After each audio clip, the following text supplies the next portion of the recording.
Cet exemple traite de la résolution d'une pièce soumise à 4 forces, l'une des forces étant complètement connue et les 3 autres de direction connue.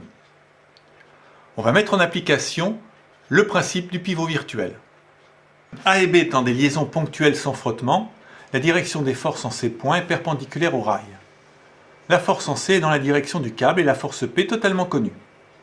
Attention, je n'anticipe pas le sens de la force dans le câble ni dans A et B. Je vérifierai par contre que c'est cohérent à la fin du calcul. Si on isole 3, on a affaire à un solide soumis à 4 forces, dont une est totalement connue, le poids P, ainsi que la direction des 3 autres, A, B, C. Le pivot virtuel est un point se situant à l'intersection de 2 forces dont on ne connaît que la direction. Ici, 2 cas sont possibles, A et C ou B et C. En effet, A et B étant parallèles, leur intersection est à l'infini, ce qui n'est pas exploitable. Peu importe lequel des 2 points on choisit, le résultat sera le même.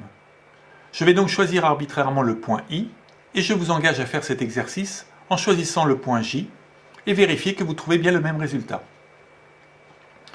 On ramène ici le problème à un solide soumis à 3 forces, P connu, B dont on connaît la direction, et I qui est le point d'application de la force A plus C. On peut donc faire une résolution classique et déterminer B et A plus C. On complète ce dynamique en décomposant A plus C suivant les directions de A et C. Encore une fois, attention au sens des flèches. A plus C est égal à vecteur A plus vecteur C. Et on vérifie bien que A plus C plus B plus P égale 0.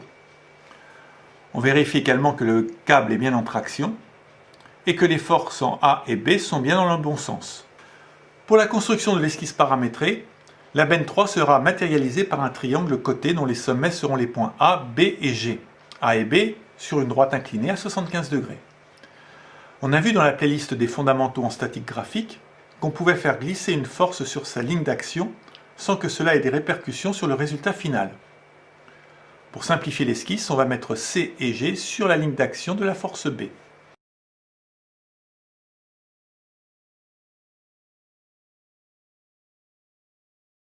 On trace la direction de la force en C, puis on matérialise le point I en mettant l'extrémité de la droite de construction en coïncidence avec la ligne d'action de la force A. Puis on trace la direction de la force A plus C. Ce qui nous permet de tracer le dynamique de P, B et A plus C.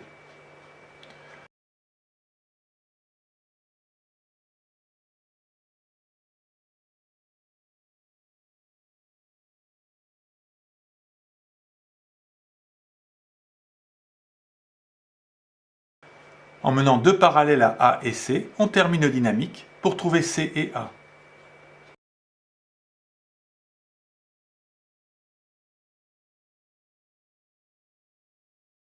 On constate que les forces A, B et C sont dans le bon sens. C'est un calcul relativement simple et qu'il faut connaître et qui a été expliqué dans la playlist relative aux fondamentaux en statique graphique. Attention toutefois au sens des vecteurs. Le premier dynamique traduit somme des forces égale à 0, alors que le second est une décomposition d'une somme de vecteurs. Donc faites bien attention au sens de ces vecteurs.